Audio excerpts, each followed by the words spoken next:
Cuando ustedes estén atendiendo pacientes, van a ver algunos que van a presentar un brazalete. Y en ese brazalete van a indicar que el paciente tiene insuficiencia suprarrenal, es decir, tiene una capacidad limitada. Entonces ahí puede decir paciente con insuficiencia suprarrenal o capacidad limitada al estrés, infecciones o traumatismo. ¿Listo? A ver, con respecto a la insuficiencia suprarrenal secundaria, aquí nosotros tenemos que ver que tenemos alteraciones del sistema hipotálamo, hipófisis suprarrenal. Si decimos primaria, ¿conmigo? Ah, sí puede pasar.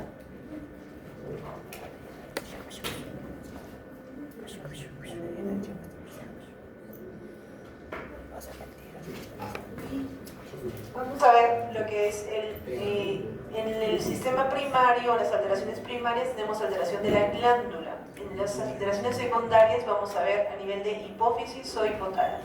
Entonces, vamos a decir que es secundario cuando hay hipopituitarismo, en el transcurso o en el contexto de un paciente con hipopituitarismo y con el paciente, por ejemplo, que se le ha quitado la glándula hipófisis, una resección quirúrgica de la glándula hipófisis. También vamos a ver en los pacientes que tienen alguna alteración a nivel hipotalámico, podemos tener insuficiencia suprarrenal de tipo terciario. A ver, la causa más frecuente de secreción o insuficiencia suprarrenal va a ser cuando nosotros demos glucocorticoides de manera crónica, es decir, el paciente con enfermedad autoinmune, el paciente que lo tratamos con asma, el paciente que tiene, por ejemplo, vasculitis, todos ellos, nosotros vamos a estar dándole glucocorticoides. ¿Y qué va a pasar? Va a pasar que después del tratamiento, si nosotros suspendemos el tratamiento, estos pacientes van a tener inhibición del eje, atrofia de la glándula suprarrenal y por tanto menor capacidad para producción cortisol, inclusive en algunos casos pérdida completa o parcial. ¿Listo? Entonces eso es importante que ustedes recuerden. Ahora, en estos pacientes van a desarrollar lo que se llama crisis suprarrenal aguda y es una entidad que pone en riesgo la vida. Por ejemplo, si el paciente tuviera enfermedad de Addison y tiene un estrés o una enfermedad menor, va a empezar a presentar náuseas, vómitos, debilidad muscular, hipotensión, deshidratación e inclusive shock por colapso vascular. Y en este paciente sabemos de que vamos a tener que administrar rápidamente el reemplazo hormonal y esto lo vamos a hacer con las 5 S. Le vamos a sustituir sal porque recuerden que este es un paciente que está perdiendo agua. ¿Recuerdan? La aldosterona, ¿con quién estaba relacionada? Sodio, agua y potasio. En menor cantidad, pero potasio. Entonces, le reemplazamos la sal, le reemplazamos la dextrosa, sugar, y le reemplazamos los esteroides. Estos esteroides pueden ser esteroides endovenosos, como por ejemplo dexametasona, que tiene una acción de 12 a 24 horas, y hidrocortisona. ¿Listo? También le damos, la siguiente es support, que es el soporte del funcionamiento fisiológico con rehidratación y cloruro de sodio, y la supervisión de la causa subyacente, es decir, por ejemplo, si es que hay una infección, la supervisión de esa infección. Esas son las 5 S. ¿Listo? Salt, sugar, steroids y en general support y supervision. Entonces, hay una mnemotecnia que es la mnemotecnia americana. ¿Alguien sabe lo que es EGFR? ¿Han escuchado? ¿No? ¿Han escuchado o no? ¿Se acuerdan ustedes la tasa de filtración glomerular? EGFR. ¿Se acuerdan? ¿Se acuerdan o no se acuerdan? Solo si es que se acuerdan. Si es que no se acuerdan, están fregados, porque para que se vuelvan a aprender esto. Pero si es que sí se acuerdan, la G dice salt, así como esa, salt, sugar and sex. Entonces, recuerden, la capa glomerulosa está relacionada con la sal. ¿Quién estaba relacionado con la sal? Aldosterona. La capa folicular con sugar. ¿Quién estaba relacionado con el azúcar? Cortisol. Muy bien. Y la R reticular con las hormonas sexuales como DHEAS, entre otras, ¿no? Entonces, GFR con salt, sugar y sex. ¿Listo? Por ahí, si es que alguno de ustedes recuerda la tasa de filtración glomerular para que sepan cómo es la producción. ¿Ok? Entonces, si recuerdan ustedes que nosotros habíamos visto que en el paciente que tenía enfermedad de Addison presentaba una coloración, y eso creo que estábamos viendo con ustedes, ¿no es cierto? Una coloración un poco azulada de las mucosas, por ejemplo aquí, están viendo la manito, ¿se acuerdan? Que habíamos visto con ustedes, y esta es una imagen típica, ¿no? Tenemos una coloración azulada o oscura de las encías en este caso. ¿Listo? Entonces, ¿cuál de los dos no presenta coloración azulada? Y esto es algo para que sepan lo que es el síndrome de la enfermedad de Addison primaria y la insuficiencia secundaria. Entonces, recuerden, el paciente primario va a tener alto ACTH. ¿Por qué? Porque no tenemos glándula y nuestro cuerpo sigue produciendo. Por tanto, este paciente sí tiene la hiperpigmentación. Y hemos dicho que se presenta en un número tan alto como el 90% de los pacientes. Mientras que en la secundaria nosotros decíamos que este paciente no tenía ACTH, por eso no había producción, y estos no van a tener esta coloración. Respecto a los síntomas generales, anorexia, pérdida de peso, fatiga, sí, ambas van a tener lo mismo. ¿Cuál es otra diferencia? Por ejemplo, tenemos la hipercalcemia, que sí la va a presentar el paciente con insuficiencia primaria y que no la presenta el paciente con insuficiencia secundaria. Y cuando hablábamos de enfermedad autoinmune, ¿cuál de las dos era autoinmune? ¿La primaria o la secundaria? La primaria. La primaria, porque decíamos que era la causa de la destrucción autoinmune de la glándula. Entonces ya saben, la primaria está relacionada más que todo con aspectos autoinmunes. Muy bien, a ver, lo siguiente que vamos a ver acá es la parte clave de esta clase. ¿Listo? Sí o sí tienen que saber Cushing, no es parcial, así que yo les recomiendo que ustedes se concentren. Este es el momento en que tienen que poner todo desde ustedes. A ver, cuando hablamos acerca de la enfermedad de Cushing, clásicamente nosotros vamos a tener dos, la enfermedad de Cushing y el síndrome de Cushing. En este momento la vamos a juntar por cuestiones prácticas para que ustedes entiendan a qué nos referimos. Entonces, el síndrome de Cushing es cualquier manifestación, no importa de cuál sea el origen o la causa. Entonces, cualquier manifestación en la cual haya hipercortisolismo, independientemente de la causa. Hay tres formas clásicas en las cuales van a ver ustedes Cushing. La primera es cuando tengan un tumor suprarrenal. Entonces, si tenemos un tumor suprarrenal, sea benigno, sea maligno, que está produciendo cortisol, obviamente vamos a tener síndrome de Cushing, aumento de cortisol. La segunda va a ser la forma hipofisiaria, en la cual hay una producción excesiva de ACTH, y esta fue la forma en que describió Cushing. Cuando se describió la primera vez, justamente se vio un paciente que tenía mucho cortisol y que tenía una tumoración cerebral. Entonces, tumor de la glándula de la hipófisis. Y el tercero se llama síndrome de Cushing ectópico. Cuando tenemos un síndrome de Cushing ectópico, vamos a tener un tumor que no está localizado en la hipófisis, pero que produce ACTH. Y al estar no localizado, por ejemplo, podemos tener un paciente que tenga carcinoma microcítico de pulmón. Es una neoplasia pulmonar. Y esta va a producir ACTH. Y como va a producir ACTH, va a secretar ACTH y va a secretar CRH. ¿Listo? Entonces hay que tener cuidado con este tumor. Este tumor hace metástasis. Puede hacer una metástasis, por ejemplo, a glándula suprarrenal. Puede hacer una metástasis de repente a otra zona, a pleura, o puede ir a cerebro, en menor proporción. Pero podría potencialmente, y desde allí segregar ACTH. Este paciente que segrega ACTH va a tener una alteración de la pigmentación. Probable. ¿Sí? ¿No? Sí. Recuerden, cuando habíamos visto nosotros al paciente con Addison, ¿qué habíamos dicho? ¿Por qué se daba la pigmentación? Por la ACTH. Porque el ACTH, ¿cómo era? ¿Era similar a quién? Melano. Al estimulante de los melanocitos. Y al ser similar al estimulante de los melanocitos, ¿qué hacía? Justamente causaba pigmentación. ¿Listo? Quería ponerlos por acá, pero pues está por ahí. ¿Listo? Muy bien. Ahora sí. ¿Qué más tenemos que recordar aquí?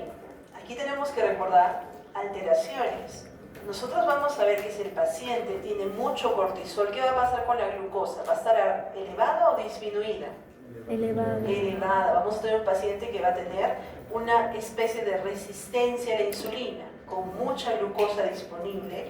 ¿Y qué va a pasar con el sodio y el potasio? Van a disminuir. Dependiendo, ¿no? Si se afecta. Digamos que crezca mucho este tumor, sea un tumor primario. ¿Qué va a pasar con el resto de hormonas? Pues probablemente se van a secretar hasta cierto punto en menor consideración. Pero hay que ver eso con pinzas, ¿listo? A ver, ¿qué va a suceder con la respuesta inmunitaria e inflamatoria? Sabemos que se va a suprimir. Entonces el paciente va a tener problemas para responder al estrés. Esto es interesante. Los signos de que nosotros tenemos un tumor productor va a ser justamente que en las otras vamos a tener, por ejemplo, concentraciones altas de andrógenos. A veces no solamente hay un tumor de una clona, o sea, una sola célula que está produciendo, sino puede ser de toda un área que justamente nos va a causar en este caso el hirsutismo en muchos de los pacientes. ¿Listo? ¿Hasta aquí estamos bien? ¿Hemos entendido? Muy bien. ¿Cuáles son las manifestaciones clínicas? A ver, lo primero, exageración de las acciones propias del cortisol. ¿Listo? Este es un paciente que va a tener alteración en el metabolismo de las grasas. Y hay dos características que ustedes tienen que recordar físicamente. La primera es que hay un depósito peculiar de lípidos. Los lípidos se van a localizar de primera en la zona abdominal. Yo les decía a sus compañeros, allá le hemos puesto, el perímetro abdominal es un marcador de daño cardiovascular. ¿Listo? Pero lo segundo es que se van a empezar a depositar acúmulos de lípidos en la zona del cuello. Y a esto se le va a llamar jiba de búfalo o de bisonte. Entonces miren aquí, para los que no recuerdan, este es un búfalo. ¿Recuerdan los búfalos? De repente no los conocen. Tienen acá una protrusión. ¿Lo ven? ¿Sí? Muy bien. Aquí están. Por aquí. ¿Listo? Entonces, estos pacientes tienen una protrusión, tienen un depósito característico en la zona cervical que se llama jiba de búfalo, o en español muchas veces le van a decir joroba de búfalo. Es un paciente que tiene esa protrusión. Y la carita es una cara redonda, que llamamos facies de luna llena. Suele ser pletórica, quiere decir que está roja. Entonces redondita y roja. ¿Listo? Muy bien. En cuanto a las proteínas, si ustedes recuerdan, había una descomposición de las proteínas, se trataba de priorizar la formación de glucosa e inclusive a costa de las proteínas. Entonces, ¿qué va a suceder con estos pacientes? Primero, van a tener, cualquier paciente que tenga destrucción de proteínas va a tener debilidad muscular. Además, las extremidades van a ser delgadas. Va a ser una persona que va a tener una pancita, pero sus piernas son delgadas. Tiene desgaste muscular y además su piel es delgada y tiene estrías. Entonces yo les comentaba a sus compañeros, hay distintas coloraciones de estrías. Por ejemplo, las estrías por cambios de peso suelen ser nacaradas. Inician rojas y luego se vuelven medias como del color de la pared. ¿Listo? A eso se refiere nacarada. Pero las estrías de los pacientes que tienen Cushing son estrías de color púrpura. Se llaman estrías purpúricas y se dan por la distensión abdominal o también zonas en las cuales no debería haber distensión. Ustedes van a ver estas estrías purpúricas. Además, la piel empieza a se empieza a plegar sobre sí misma, dando el aspecto de pergamino. ¿Listo? En cuanto a la osteoporosis, Estos pacientes pueden tener dolor en la zona de espalda, puede inclusive haber fracturas vertebrales por compresión de las costillas, y a medida que se movilice más calcio, inclusive los pacientes pueden presentar cálculos renales, ¿ok? Finalmente, a ver, aumento de la secreción de ácidos grasos. Recuerden que per se el cortisol está relacionado con aprovechar la mayoría de cosas. Entre estas, aprovechar lo que está como reserva gástrica. Entonces, hay un aumento de secreción de ácidos gástricos y esto puede causar úlceras y sangrados. Entonces, yo tengo un paciente que ha tenido un accidente de tránsito. ¿Podría tener una úlcera gástrica? Obviamente que sí. ¿Y entonces por qué? Porque ha aumentado el cortisol y el cortisol puede aumentar la secreción de ácidos gástricos y por tanto úlcera. Entonces, ¿qué tienen que hacer en su paciente, por ejemplo, que ha sufrido un accidente de tránsito?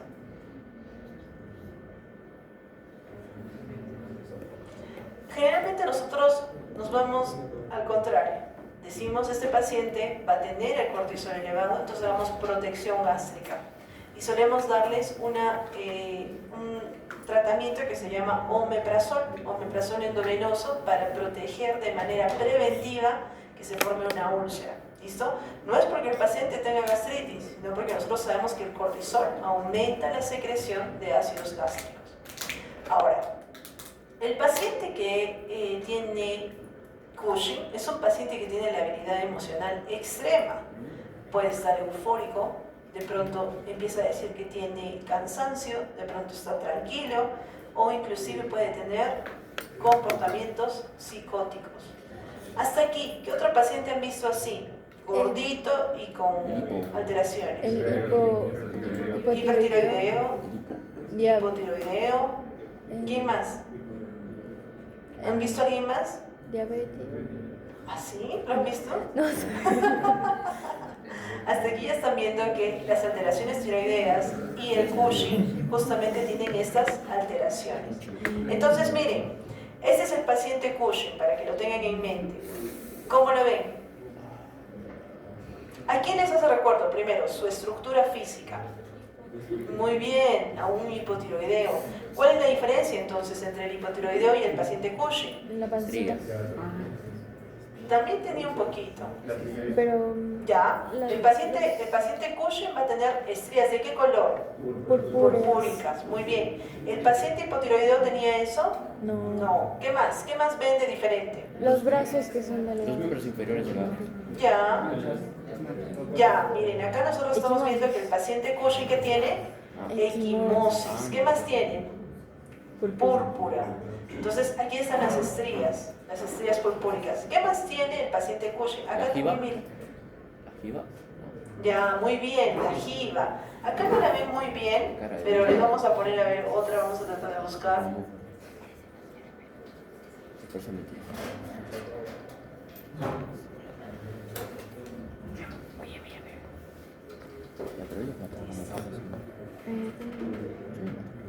Acá hay, miren, un paciente. Este es un caso de la vida real.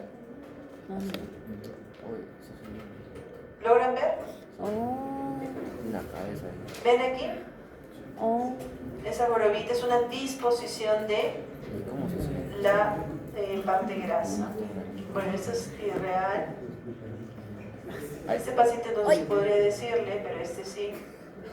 Eso está Y acá también ven estrías, ¿no? Esto es muy extremo, ¿no? La mayoría de pacientes van a venir así. Y, doctora, ¿eso lo solucionan con cirugía plástica, como decía ahí? No necesariamente. ¿Qué creen que nosotros tendríamos que hacer? ¿Controlar el cortisol? Muy bien. Lo primero que tendríamos que hacer, ¿no es cierto? Muy bien. Entonces, miren, este paciente está subidito de peso. Tienen 3 diagnósticos diferenciales ahora para poder decir a un paciente como este. ¿Cuál es su primer diagnóstico?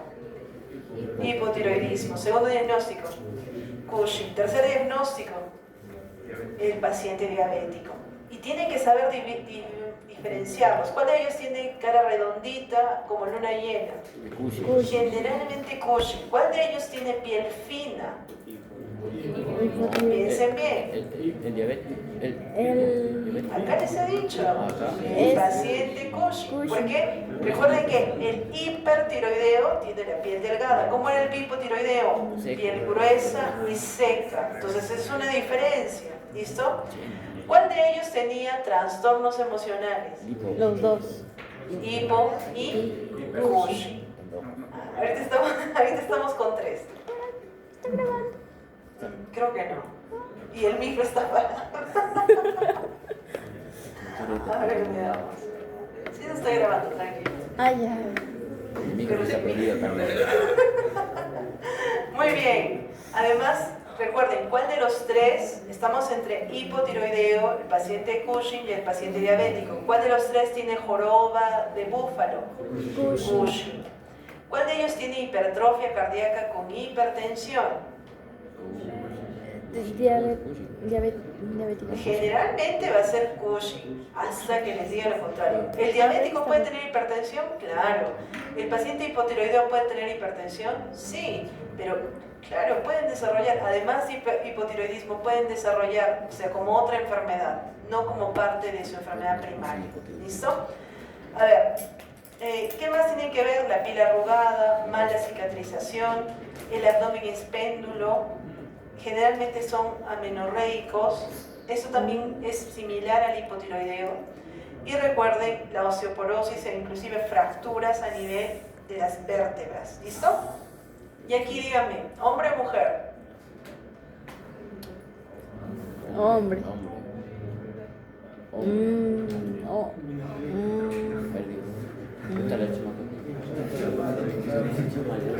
Primero, ¿está sano o no?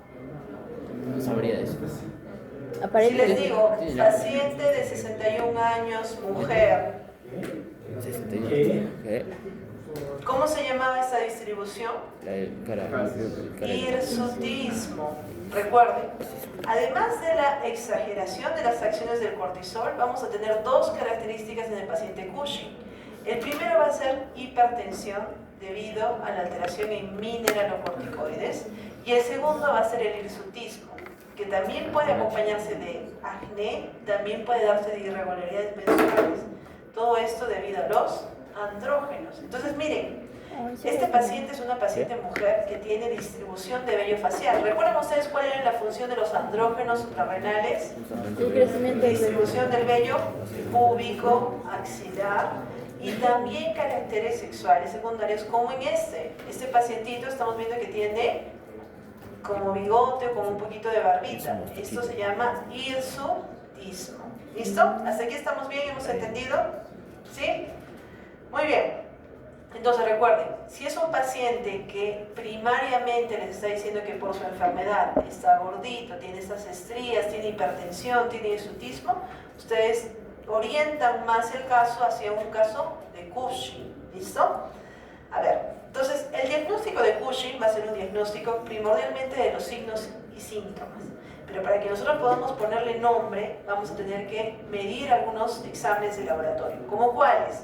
Como el cortisol libre urinario, CLU o cortisol libre en orina. Esto se hace en un test de 24 horas, es lo más barato y lo más accesible. De ahí tenemos el test de DEXA-1. ¿Alguien recuerda qué era el test de DEXA-1? El dexametasona de 1 Administrar miligramo. dexametasona 1 gramo en la noche y ver al día siguiente cómo ACTH baja, cortisol baja. Muy bien. Cortisol nocturno también podríamos medirle. Y recuerden, para nosotros dar el diagnóstico debemos de tener al menos 2 positivas. Puede ser el urinario más el DEXA-1, el urinario más el cortisol nocturno. Y digo el urinario porque les he dicho que es lo más barato y lo más accesible. Claro, cuando habíamos visto el control de las funciones, nosotros habíamos visto lo que era la evaluación. Entonces, para nosotros ver la evaluación de la función suprarrenal, tenemos que ver las concentraciones sanguíneas, la orina en 24 horas y teníamos pruebas, entre ellas la prueba de supresión. Entonces, nosotros al paciente le administramos 1 miligramo de dexametasona en la noche. Recuerden que a medida que va pasando el día, ¿qué sucedía con el cortisol? Bajaba. Entonces, nosotros le estamos aumentando. Si aumentamos el cortisol, ¿qué va a suceder con la ACTH? Va a bajar. Va a bajar. Entonces, nosotros vamos a ver la supresión de ACTH por retroalimentación negativa. Pero ¿qué pasa si la ACTH está elevada? Hay problema. No es un problema primario. Es un problema secundario. Listo. Si es que nosotros vemos que no responde la ACTH, vamos a pensar que hay tumores. Podría haber un tumor productor de ACTH de forma ectópica o tumores que también producen ACTH a nivel suprarrenal, como metástasis, por ejemplo. ¿Listo? Si no se reduce, o sea, mediante la retroalimentación negativa, si es que aún así no se reduce la ACTH, es por causa del tumor. Sí, porque tendría que bajarse, ¿no es cierto? Sí. ¿Y es un tumor a nivel hipofisiario necesariamente? No. ¿A nivel de qué lugares hemos dicho que podía ser? Suprarrenal. Carcinoma microcítico pulmonar. Podría ser, por ejemplo, otros tipos de tumores productores, también de CRH. ¿Listo? Muy bien, chicos. A ver, a nivel etiológico hemos dicho que vamos a medir ACTH. Vamos a ver los trastornos ACTH dependientes, como en el tumor hipofisiario, los tumores ectópicos, y también la ACTH independiente, es decir, ACTH baja, en el cual nosotros vamos a pensar un tumor primario. En estos casos nosotros vamos a ver que puede haber Cushing exógeno y también en los tumores adrenales productores de cortisol. Y por imágenes nosotros vamos a ver, por ejemplo, en la tomografía cerebral podemos ver el tumor de la hipófisis. O si es que es una tomografía tóraco-abdominal, podríamos ver un tumor adrenal. Eso también nos va a ayudar. ¿Hasta aquí tenemos alguna duda? ¿No? Ok, vamos a pasar a las dos últimas para que podamos entrar de lleno en diabetes. Los dos últimos puntos es, el primero, el incidenteloma suprarrenal. Esta es una masa, cualquier masa que nosotros encontremos cuando estamos haciendo estudios, digamos, lo llevan ustedes a un familiar. Este familiar le hacen una tomografía. La tomografía es para ver si tiene pancreatitis, pero le encontramos que tiene un tumor en suprarrenal. A eso llamamos un incidentaloma. Nosotros no estamos buscando el tumor suprarrenal, lamentablemente hemos encontrado esa lesión. ¿Listo? Entonces, incidentaloma suprarrenal. Esto se da ya sea en tomografía, en resonancia o en ecografía. Y es importante determinar si es que estos incidentalomas son tumores hormonalmente activos o si son de repente tumores malignos, que son las dos cosas que a nosotros nos preocuparían. Pero si no son hormonalmente activos y si no son malignos, ¿tengo que hacer una cirugía para sacarle? No, lo dejamos allí, ¿listo? Y revisamos al paciente, le hacemos controles, pero no le hacemos una cirugía, ¿ok? Pero ¿qué pasa si vemos que está presionando? No son activos, no son malignos, pero está presionando una estructura importante. Ahí sí entramos. Entonces recuerden, yo les comentaba a sus compañeros de la otra clase que hace 2 semanas más o menos hubo una presentación de un incidentaloma suprarrenal en la Sociedad de Endocrinología y justamente mencionaron cómo este paciente sí había tenido algunos aspectos, me parece que era como Cushing, pero como que nos había pasado porque realmente no estábamos buscando esos síntomas. ¿Listo? A ver, el otro punto importante que tienen que recordar son 2 enfermedades que no hemos mencionado, pero que son relevantes. La primera es el feocromocitoma. A ver, el feocromocitoma es un tumor ya no de la corteza, sino de la médula suprarrenal. Entonces recuerden, ¿qué se producía en la médula suprarrenal? Catecolaminas. Entonces aquí vamos a ver que hay un aumento de la adrenalina y la noradrenalina. ¿Qué va a tener el paciente? Lo primero, crisis hipertensiva. Generalmente el paciente con feocromocitoma es el paciente que viene con más crisis hipertensivas a su emergencia. Pero además de la crisis hipertensiva va a presentar 3 características y esto se le llama la triada. Cefalea, dolor de cabeza, palpitaciones, su corazoncito se le va a querer salir y tercero, diaforesis, o sea, va a estar sudoroso. Entonces, si ustedes tienen esos 3 más la crisis hipertensiva, su diagnóstico diferencial casi siempre debe ser feocromocitoma. ¿Creen ustedes que nosotros diagnosticamos esto? Poco probable. ¿Por qué? Porque siempre nos olvidamos de que esta es una enfermedad. Si tenemos una crisis hipertensiva, tratamos la hipertensión. Si es que tenemos cefalea, tratamos la cefalea. Si vemos cefalea con palpitaciones, hasta le decimos al paciente que se está imaginando lo que está pensando, cuando verdaderamente nos está diciendo algo que el paciente siente. Pero si es que ustedes lo ven sudando, ahí sí ya se asustan. Entonces yo creo que Si es que tienen los tres, tengan como diagnóstico diferencial al feocromocitoma. El diagnóstico se va a hacer con la medición de los metabolitos en la orina. ¿Alguien recuerda cuáles eran los metabolitos de las catecolaminas? Los hemos mencionado. Los metabolitos van a ser las metanefrinas y el ácido vanilmandélico. Entonces, cuando ustedes vean en una pregunta que por allí les dan el dato de metanefrinas o ácido vanilmandélico, les están regalando que es una enfermedad de tipo feocromocitoma. Ahora, las metanefrinas las podemos ver en la orina o en el plasma, y el ácido vanilmandélico podemos medirlos en orina. ¿Ok? Entonces, feocromocitoma es una de esas enfermedades que cuando ustedes la diagnostican de manera clínica, o sea, son nivel house, ¿sí? Doctor House para arriba. ¿Listo? Entonces, por allí tenganla en cuenta. La siguiente es el hiperaldosteronismo primario. El hiperaldosteronismo primario es un exceso de la secreción de la hormona aldosterona. ¿Recuerdan qué manejaba aldosterona? Sodio, agua y un poquito de potasio e hidrogeniones. Gracias a Luis vamos a fijar esa parte. En la sintomatología, este paciente, si es que se retiene agua, ¿qué vamos a tener con la presión?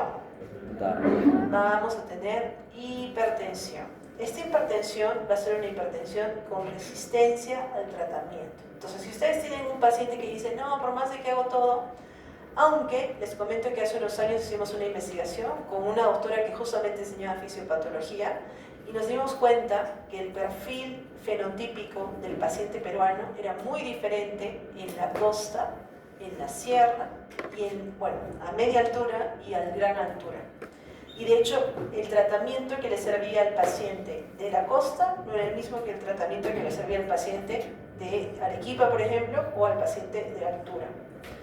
E inclusive nuestro perfil fenotípico es diferente al perfil de Estados Unidos o de las guías que ustedes van a estudiar. Entonces, cuando estén tratando pacientes, acuérdense de esto que les he dicho y traten ustedes de ver las actualizaciones. ¿Listo? Porque ya estamos avanzando más en lo que se llama el tratamiento a diferentes alturas y quizá para el tiempo que ustedes ejerzan ya tendremos el mapeo molecular y podemos saber si es que hay de repente variantes que nos hacen así. También recuerden que este paciente va a tener hipocalemia, ¿listo? Es un paciente que de repente va a tener disminución de la fuerza muscular, les va a decir que tiene calambres, entonces piensen en eso. Y finalmente en el AGA pueden encontrar alcalosis metabólica, ¿ok? Recuerden, como perdemos hidrogeniones, vamos a tener alcalosis de origen metabólico. El diagnóstico va a ser que midamos la aldosterona que esté alta, la renina baja y podemos hacer una tomografía para ver si es que hay de repente algún tumor en la glándula suprarrenal. ¿Listo? Estos temas son temas como para cirugía plástica, para neurocirugía, es el punto que les hizo entrar, por ejemplo, a tórax y cardiovascular. ¿Ok?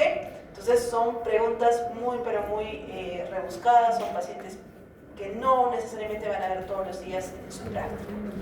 Muy bien, ahora sí chicos, les voy a dar 5 minutos, pero reloj, y empezamos con diabetes. ¿Ok? Este es otro, no se parece a nada. Ni siquiera tiene IVA. Y tiene largo,